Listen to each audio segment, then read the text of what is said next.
this congregation, and this is my first time being a service leader today. So I ask that you all please forgive me for any mistakes that I am probably going to make today. You're welcome. Okay. For those who are new, we at the Unitarian Universalist Fellowship of the Emerald Coast are people of many different paths and beliefs who are brave, curious, and compassionate thinkers and doers. While diverse in age, identity, and background, we all share similar values centered around love and acceptance of all. If you are visiting today and would like to get in touch, please fill out a visitor card. We have our announcements listed in the order of service, which the only announcement today looks like we're looking for folks to help out with second hour. So if you are interested, if you have ideas that you would like to see for a second hour, please email the emails listed on the order of service. And so after the service, normally we have a brief time for snacks, coffee, and conversation, followed by our second hour activities where you may choose whatever piques your interest. Today we have the pagan pathways in the library, the choir practice in the harmony room, and the speaker circle in the front of the sanctuary today. Now the prelude will prepare us for the service.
All right, and today for our chalice lighting, Shua will be lighting our chalice. Thank you very much. We light this chalice not to escape the world, but to arrive in it more fully. A small flame, a steady breath, a reminder that even in shaky times, there are places where bodies can soften and hearts can remember they are not alone. May this light be a signal to our nervous systems. You are safe enough here. You belong to one another. Now please stand in body or in spirit to join in singing the hymn When Our Heart is in a Holy Place, which is hymn number 1008 in your teal hymnal.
All right, now is our time for all ages. So if anyone, for the children and anyone young at heart, could come to the front.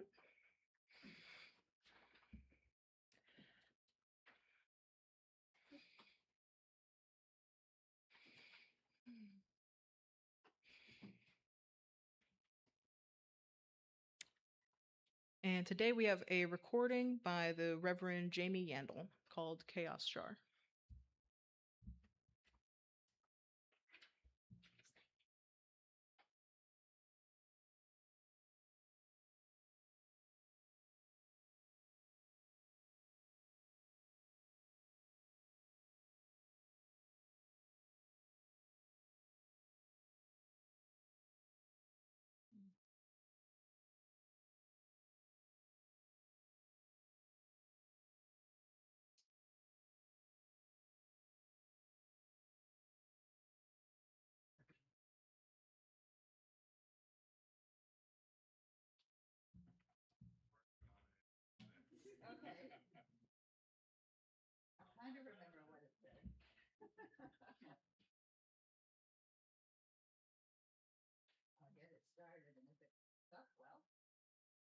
I brought something simple with me today.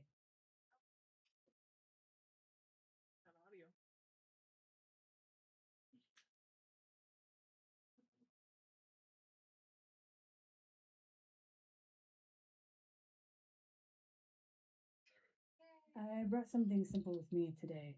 I hope you all can see. It's just a jar of water. If you want, imagine this jar of water is your brain when things are calm, when you've had enough sleep, when nobody's expecting you to be somewhere. Your brain might feel like this: clear, quiet. You can think. You can figure out where your shoes went, where your Chromebook is. The morning's just easier. But then life happens. Sometimes it's big things that happen. Sometimes it's small things, but it all starts to add up on the top. And it sinks into your brain when other things happen. Things start to pile up at school. Too much weird stuff is happening in the world around you. Slowly, or maybe you've had a chaotic day. Just so many things were happening. It gets harder to stay still. The jar, your brain, gets all different. There's like weird things floating around in your head. You can't concentrate. It's just different when things are going on. It gets harder to pay attention, to make good choices, to be kind, to listen well, to remember what you know. Not because you're bad, not because you're broken, but because you're overwhelmed. And here's the part most people don't tell kids or adults: you cannot yell a brain back into calm. You cannot shame a brain back into calm. You cannot lecture a brain back into calm. Brains just don't calm down from pressure. They calm down from safety. So, what helps the confetti settle down? Not shaking it harder. Stillness helps. Breathing helps. Love helps. And this is the part that where the congregation comes in. We show up together in community, not because we are already calm, not because we are human, because sometimes our brains are stormy and we need places where we can sit together long enough for the confetti to settle. Slowly, not all at once, things get clearer. Not perfect, just clearer, enough to remember that we are not alone, that we belong to each other, and that is a very powerful thing.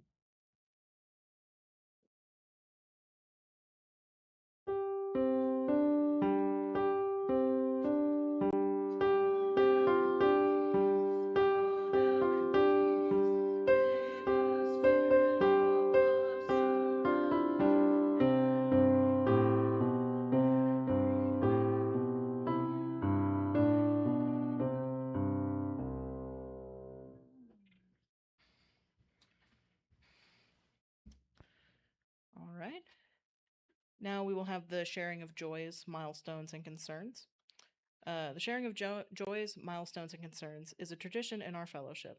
You are welcome to come up, Drop a glass pebble into the water silently, or while speaking a few words into the microphone. This is a spiritual practice for us that brings us closer to each other in joy and in sorrow. Please remember to only tell about others with their permission. The live stream will be stopped for privacy. This is a sacred time for us.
Now I would like to invite you all to a moment of meditation and or prayer, whatever you prefer.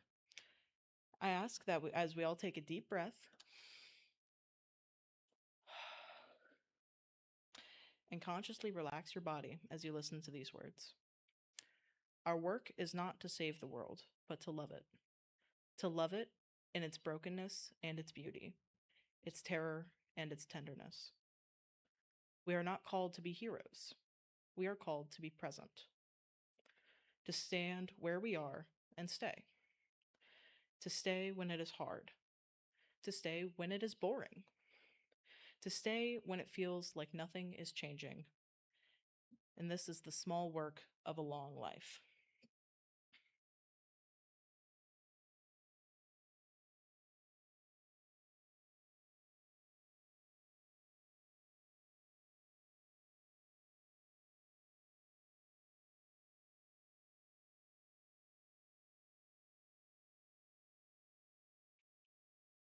Now, after our song of dedication, our greeters will take up the offering.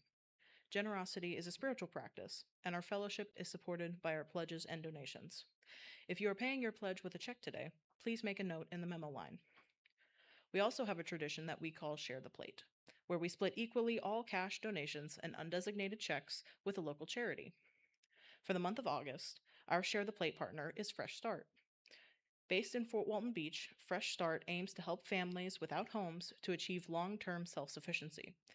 Guided by love and compassion, Fresh Start offers a comprehensive program with housing, educational, and vocational components tailored to the needs of each family. Please be generous.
All right. And our speaker today is Reverend Jami Yandle, with a recorded sermon titled "The Nervous System Under Fascism."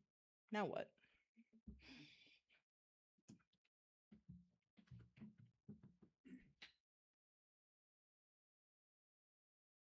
Some people like to imagine that fascism works primarily through laws, leaders, courts, and elections. And yes, those matter. They matter a great deal. And when I use the word fascism here, I'm not using it as a slogan. I'm using it to describe systems of fear built on control and the narrowing of who is allowed to belong. Systems that have long existed in the United States and that are today increasingly shaped by oligarchy. But long before fascism reaches the ballot box or the Supreme Court, It works somewhere closer to home. It works through the body. It works by keeping us constantly alert, by flooding us with urgency, by making everything feel like an emergency and nothing feels solvable. And the tightening of our muscles, shortening our breath, fracturing our attention, it's all intentional. By training our nervous systems to live in a state of readiness that never resolves. Recently, I've developed a tightness in my shoulders that will not release. At this point, I'm fairly certain my shoulders have unionized and they've decided we are in a long term contract negotiation with the news cycle. They are not budging, not with yoga, not with stretching, not with deep breaths. And I know I'm not alone, and that really helps. If we pause right now for a simple body scan, many of you would name your own versions of this: jaw tension, clenched stomachs, headaches that come and go, exhaustion that sleep does not touch. These are not random complaints, they are information. So before we go any further, I want to invite a very small experiment. Nothing dramatic, nothing performative, just a moment of noticing. If it's comfortable for you, let your feet press into the floor. Not forcing, just noticing the contact. Let the chair or the ground hold some of your weight. Without changing your breath, notice where your body is gripping. Jaws, shoulder, stomach, hands, maybe several places all at once. No fixing, no judging, just naming. And if it feels safe to do so, let your shoulders drop 1 millimeter. Not all the way, just enough to signal to your body you can stand down a notch. This is not relaxation, this is orientation. This is the body learning, even briefly, that it is not alone. Many of us are not confused about what is happening in the world. We are simply overstimulated by it. And if you've been feeling exhausted, irritable, numb, hopeless, or frozen, if you found yourself doom scrolling late at night or unable to focus during the day, I want to say this clearly and without qualification. There is nothing wrong with you. Your nervous system is doing exactly what it is evolved to do in the presence of sustained threat. The problem is not that you are weak. The problem is that the threat is chronic. Authoritarian systems do not only seek control of territorial policy, they seek control of attention, emotion, and reaction. They rely on nervous system capture. A regulated nervous system asks questions. A dysregulated nervous system seeks relief. And so the constant barrage, the alerts, the outrage cycles, the impossible pace, the what is happening today is not accidental. It exhausts us into compliance or chaos. When we are overwhelmed, we are easier to divide. When we are flooded, we are easier to manipulate. When we are isolated, we are easier to dominate. This is not a moral failure. It is a physiological reality. Here, I want to bring in the wisdom of Adrienne Marie Brown. She reminds us that what we practice at the small scale becomes the pattern for the whole system. If panic is practiced, panic spreads. If urgency is practiced, urgency multiplies. If disconnection is practiced, disconnection scales. But the inverse is also true. If steadiness is practiced, steadiness grows. If care is practiced, care becomes culture. If trust is practiced, trust becomes possible. She also reminds us to move at the speed of trust, to focus on connection more than scale. Because nervous systems do not heal at the speed of urgency, they heal at the speed of safety. And safety is almost always relational. A population locked in fight or flight cannot sustain democracy. A people trained to panic cannot practice solidarity. A community that experiences everything as an emergency cannot tell the difference between urgency and manipulation. This is why fascist movements attack truth and rest, why they mock care as weakness, why they frame exhaustion as virtue. because a regulated people are harder to control. Unitarian Universalism has always insisted that the spiritual life is not abstract. It is lived in bodies and relationships and in time, which means we cannot respond to fascism only with better arguments, though we might try. We might also respond with regulated bodies, connected communities, and shared practices of care. And this is where I want to gently, but firmly, challenge the dominant story that we've been given about self-care. Because self-care, as it is often sold to us, is profoundly individualistic. It suggests the solution of systematic harm is personal resilience. But you are not meant to metabolize injustice alone. The nervous system is not designed for solitary survival. It is designed for co-regulation. Babies do not regulate themselves. They borrow calm from the bodies holding them. And adults are no different. And maybe you felt this before. The strange relief when you walk into a room, or you roll into a room, or you go into a room, and your body realizes it can excel. In Unitarian Universalism, we talk often about interdependence, but interdependence is not just a social claim. It is a biological one. Our bodies are shaped by one another. We borrow steadiness, we transmit safety, we pass fear, yes, but also calm, courage, and resolve. We are individuals, yes, but held in a living web of interdependence. This is why fascism fears gatherings that are not controlled. Why it mistrusts joy that is not sanctioned. Why it polices bodies as much as borders. Because when people regulate together, they remember who they are. So the question before us is not, how do I calm myself enough to survive this? The question is, what does it look like to regulate one another as an act of spiritual resistance? It looks like predictable rhythms, rituals, music, shared silence that tell our bodies you are not alone here. It looks like working in the same room with somebody, doing an errand with your neighbor. It looks like slowing down when the world demands speed. It looks like telling the truth without turning on one another. It looks like refusing to let urgency steal our humanity. Community at its best is not just a place where ideas are exchanged. It is a place where the nervous system settles. Adrienne Marie Brown says the future is shaped by what we practice together now. And that changes everything, because every time we gather and tell the truth gently, every time we choose connection over collapse, every time we help one another breathe again, we are practicing the world we want to live in. A world where shoulders drop, where breathing deepens, where laughter reminds us that we are still alive. This is not indulgent. This is strategic, because a calm body can think. A connected body can resist. A regulated community can sustain the long work of justice. Fascism wants us so badly to be isolated, frantic, and exhausted. Our response is not only a protest, but presence. Not only outrage, but orientation. Not only critique, but care that is shared and practiced. This is why covenant matters. This is why gatherings matter, whether online or in person. This is why we sing together.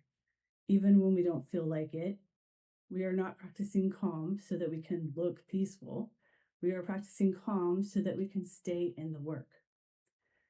We are not here to numb ourselves. We are here to stay awake without burning out. So if your body has been carrying more than it should, if your sleep has been shallow, if your presence has been worn thin, if your hope has felt fragile, and this is especially true if your body already carries more, if you are disabled, if you are Black or brown, if you are trans, if you are holding multiple truths at once, hear this as a spiritual truth. Your body is not betraying you. It is signaling. And together we can listen. We can check in on each other. Together we can practice the kind of care that makes courage possible again. Together we can become a people whose very way of being disrupt systems built of fear. We are powerful not because we are unafraid, but because we practice safety together. We've seen this before. People survive sustained threats not by becoming tougher individuals, but by becoming steadier communities. From Montgomery's carpools to Stonewall's night of showing up again and again, the neighbors saving each other after Katrina because they had to, because the government failed them, resistance has always depended on people regulating together. Not perfectly, not calmly all the time, but collectively. Fascism wants us isolated and frantic. History shows us something else works better. May we be a community that studies one another. May we refuse the lie that we must do this alone. May we practice the kind of care that keeps courage alive. And may we share calm become a quiet, persistent, revolutionary force. Amen and blessed be.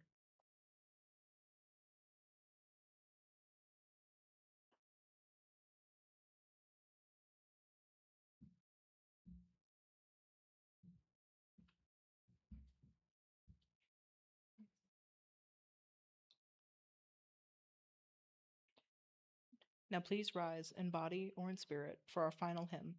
We are building a new way, which is number 1017 in your teal hymnal.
Blessed are you who feel everything so deeply.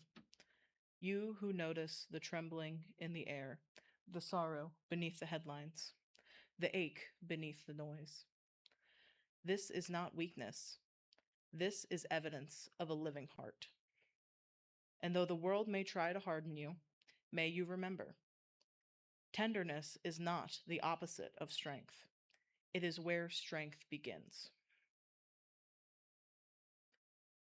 We came together today not to escape the world, but to remember how to live in it.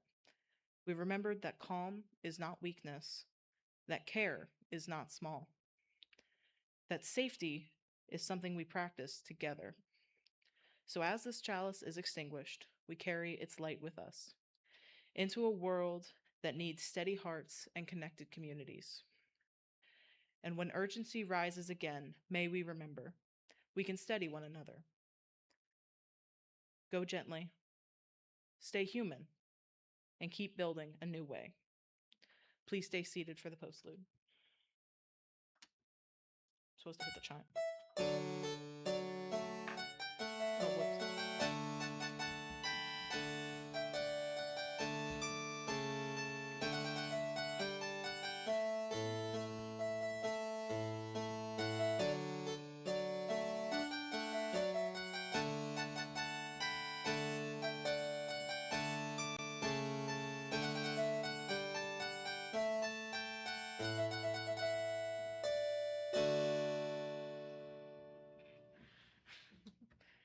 Now I hit the chime. I almost made it.